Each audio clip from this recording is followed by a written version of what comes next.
In this video, we go back to the early 80s to talk about Spider-Man and his amazing friends. Along the way, we bring back some fun old memories, see what the voice actors look like, and even find some pretty amazing goofs you probably missed back in the day.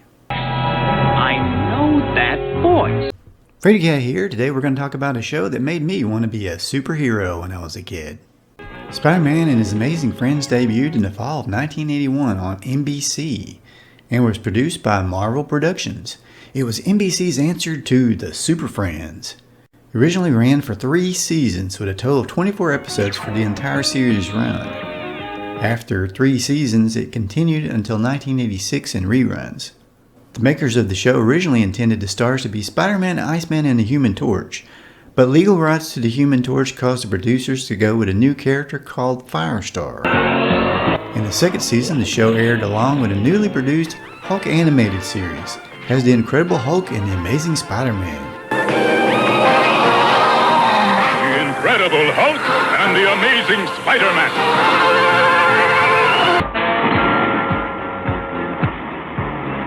One of my favorite aspects of the show was the upbeat and heroic music by Johnny Douglas that gave it such a sense of adventure and excitement. He was responsible for composing music for so many great shows back then, such as The Incredible Hulk, Transformers, Dungeons & Dragons, and G.I. Joe. Sorry, it's just such a catchy tune. When I was a kid, back in the early 80s at the dawn of time, I tied a water hose to a tree and would use it to swing out over a sharp hill that led to an old gravel road next to the woods. The water hose stretched like a bungee cord, and the whole time I was hearing the Spider-Man theme music in my head as I pretended to be Spider-Man swinging out over the road. Those are the days. Enough of these games. Now, I destroy you. The Spider-Friends had secret computers hidden in Aunt May's house that were funded by Iron Man Tony Stark himself. The amazing thing is that they got all those computers installed in Aunt May's house without her knowing about it. The Spider-Friends catchphrase was, "Spider-Friends, go for it." Spider-Friends, go for it! Stan Lee does a cameo in Stan's shop in the first season episode, The Crime of All Centuries. All he can think of is what a terrific team they'd be. Stan Lee began narrating the series with season 2, and his narration was retroactively added to the first season. But to my knowledge, at this time, at the making of this video, most of his narration is now missing from available prints. What the? That is, until you get a few episodes into the 3rd season. It's a shame too, that was a very cool add-on back in the day that I really enjoyed. The show featured a lot of great superhero guest stars like Captain America, the X-Men, Thor, Doctor Strange, Shaun of the Jungle, Namor, the Hulk, Iron Man, and more. Hold it, Bullethead. You'll have to go through us first. Interestingly enough, Wolverine, who is supposed to be a Canadian, was given an Australian accent. Now it's my turn. And as we know, the first person to play the live-action version of Wolverine on screen is Hugh Jackman, who is actually from Australia. Believe it or not. In 1983, Spider-Man appeared live at the Yummy Awards as part of the Saturday morning NBC sneak peek that year. What's this? Give up? A spider doing push-ups on a mirror. Wasn't he wonderful? Oh my gosh. For the 1984 fall season, Spider-Man was going into reruns for his part, but on the sneak peek that year, he was saved by Knight Rider's kit and got to drive off in the car in a live-action version of himself. Next up, let's look at some fun goofs that made it into the final cut, and then we'll look at the voice talents that did the show right after. In the episode, The Fantastic Mr. Frump. When Doom threatens Aunt May, she's in a purple dress. The moment Frump teleports her home, strangely her white apron appears over her dress for a second. But as she arrives home, the apron is gone.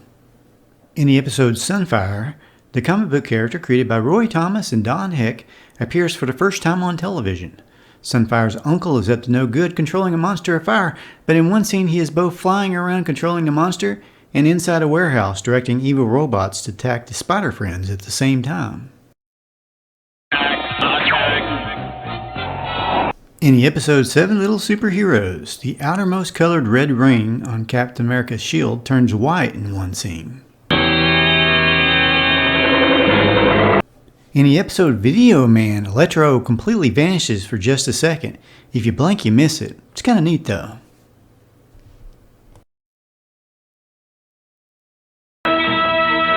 In the episode Spidey Goes to Hollywood, we have another weird disappearance as the Hulk or his robot duplicate disappear just for a second.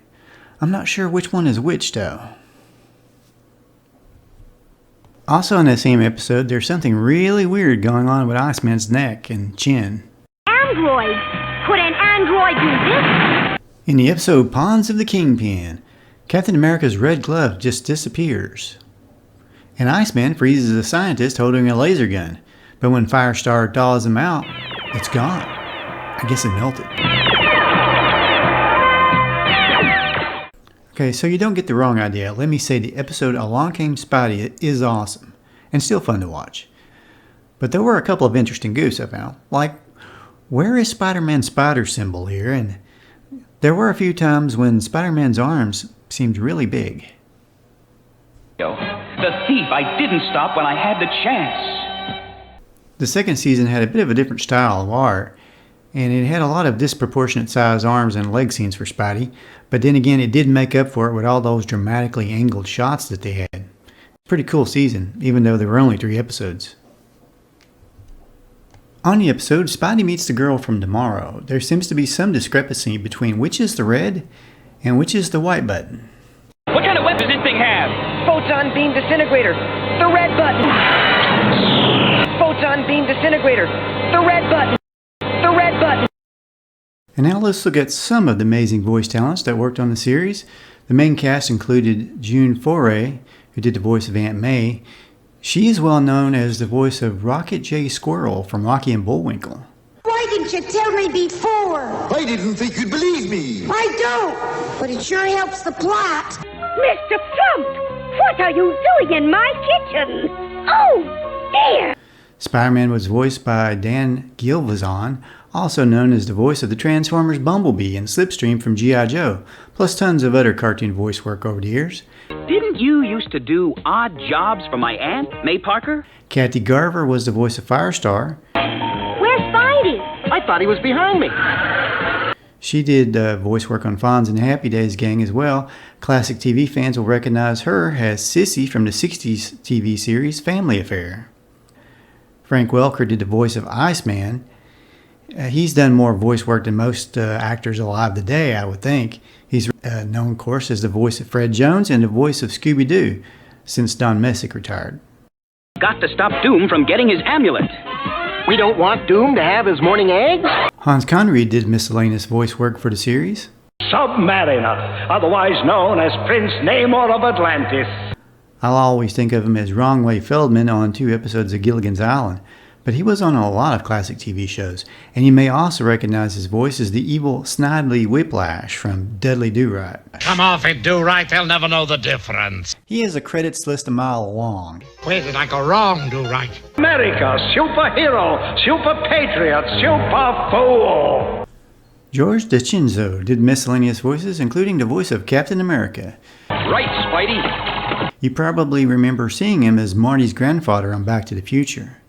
Keye Luke did a lot of voice work on the show. He's best known as Master Po in the Kung Fu Western TV series from the 70s. He also did a lot of voice work on other cartoon hits like Plastic Man, Battle of the Planets, and Thundar the Barbarian, and more. Allan Melvin, voice of Electro, and many others on the show, Only I can enjoy a few deadly bolts of electricity. Was also the voice of Popeye's enemy Bluto in all the 70s and 80s cartoons of the show. I'm the strongest man in the world. In live-action series, he was Sam the Butcher on The Brady Bunch and was a regular on The Phil Silvers Show. And he appeared in many more classic TV series alongside extensive voice work and animation. And Lockhart from Battlestar Galactica and daughter of Lost in Space's June Lockhart did voice work on the show.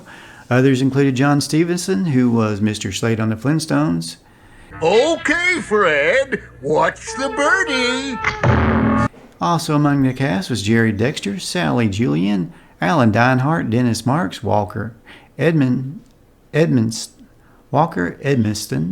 Michael Evans, Shepard Menken, Janet Waldo, and Al Fan.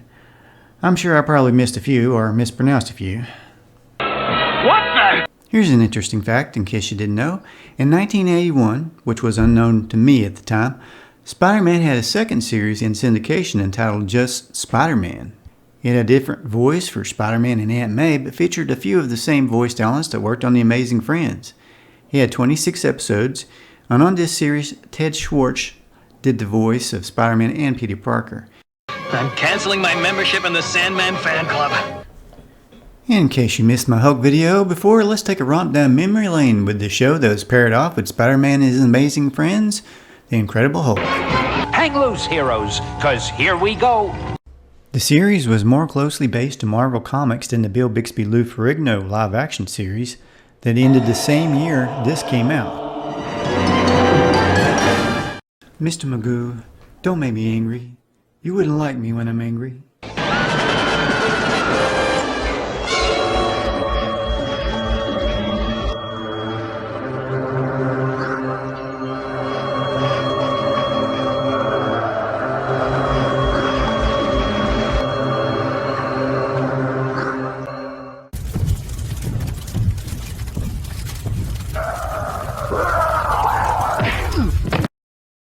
The cartoon series had comic characters like Rick Jones, Betty Ross, Major Talbot, and General Ross.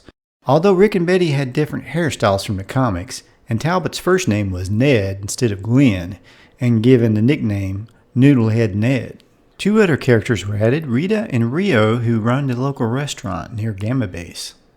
The series ran on NBC as part of The Incredible Hulk and The Amazing Spider-Man. The Hulk had shown up on Spider-Man and His Amazing Friends the year before. Yeah, but look out! Superheroes on a bus? What are you advertising? Comic books? For whatever reasons, the series was brought back the next season, but only in reruns, and fans like myself watched the same 13 episodes patiently, hoping for new episodes that never came. You know, it really was enough to make a Hulk fan Hulk out.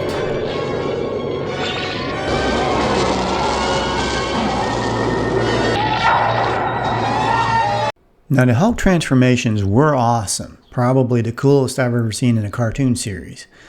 But it was interesting that they chose to always give Bruce Banner back his shirt automatically when he changed back from the Hulk.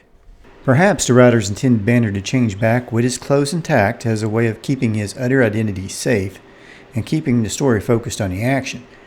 And they probably counted on kids not noticing. Another interesting and really cool fact is that sometimes they used sound effects that sounded a lot like the bionic sound effects used on the $6 Million Man.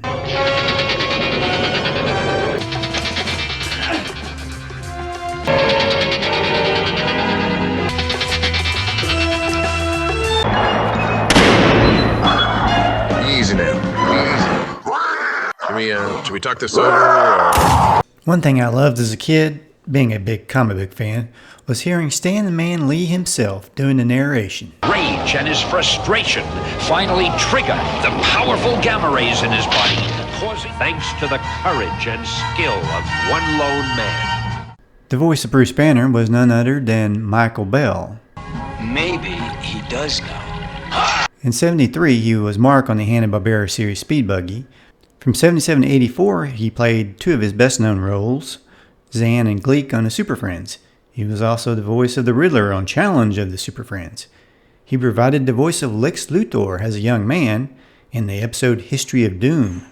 However, Stan Jones was the voice of the adult Luthor throughout the series, but Bell later played Luthor in the 1988 Superman series that aired on CBS. He was also the voice of another DC superhero, Plastic Man, in 1979 to 1981. Throughout the 80s, Michael Bell starred in 4-hit animated series as Grouchy Smurf, Lazy Smurf, and Handy Smurf in The Smurfs, as Prowl, Scrapper, Sideswap, Bombshell, First Aid, Swoop, Gort, Brainstorm, and Dr. Fujiyama, I hope I said all that right, and The Transformers the movie, and as Duke, Blowtorch, and numerous others in G.I. Joe, A Real American Hero, and G.I. Joe the movie. Now that I've said that, you probably have the G.I. Joe theme song stuck in your head, and it will stay there for the rest of the day. G.I. Joe, American Hero. And he also did a couple of voices in Voltron, Defender of the Universe. Hulk helps no one. The voice of the Hulk was done by Bob Holt, who sadly passed away at age 56. He once complained that Bell got the easy part while he had to do all the difficult growling scenes. Voice makes Hulk mad. Great bait. Over 40 feet high. Previously, before working on The Incredible Hulk, he had done the voice of Hanna-Barbera's Great Bait. Great bait. Yep, that's me.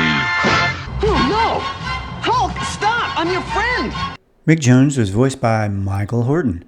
Like Michael Bell, he appeared on a lot of classic TV series like Murder, She Wrote, Star Trek Voyagers, and MASH.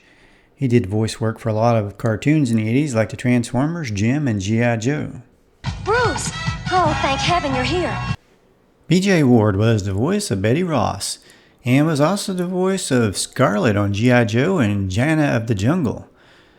She was also the voice of Elma Dinkley in Scooby-Doo on Zombie Island, The Witch's Ghost, The Alien Invaders, and Scooby-Doo and the Cyber Chase. Of course, to be honest, I'm not sure what to think about that. I mean, Scooby is a dog. She was Betty Rubble in various Flintstone productions from the 1980s to the early 2000s, and a whole lot of other animated series.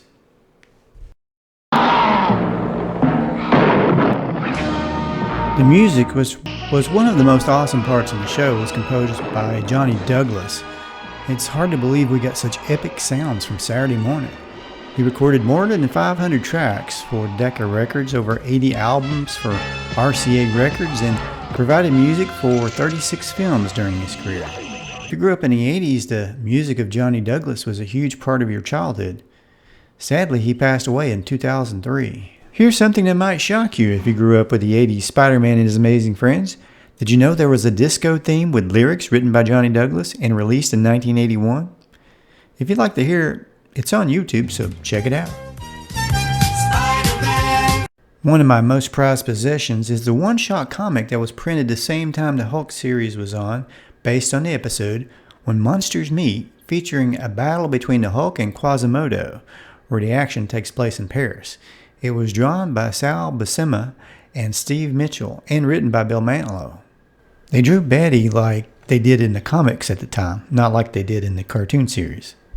Villains from the comic book showed up, of course, like the Leader, Hydra, the Puppet Master, and Dr. Octopus. The Leader was voiced by the Super Friends Lex Luthor, Stan Jones. No! Put that down, you emerald idiot! She-Hulk made what I believe was her first appearance on television. She was a relatively new superhero at the time. Just a quick reminder, your comments and likes are super appreciated for this channel.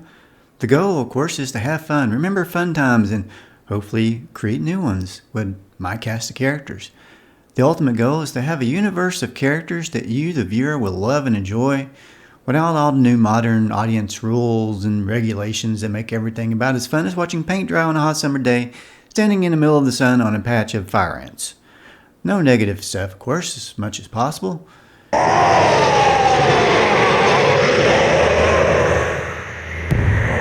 Just fun stuff. And later I'm hoping to introduce some of my superheroes that I used to showcase on a superhero themed website I used to own way back in the day. Say, should back in the day only refer to the 80s or older, or just anything older than a decade? I'm never sure about that. Anyway, please subscribe and hit the bell. Check back every week for new videos, and please check out some of my older videos. Some especially, like the funny cartoon ones, get a good percentage of likes, but not a lot of views.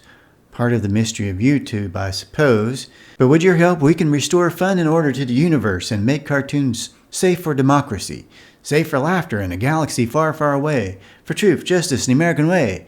Go ahead, make my day. Anyway, thanks. Keep on watching, please, and especially check out some of those older cartoon videos, and share the love. Anyway, thanks, and y'all have a great day.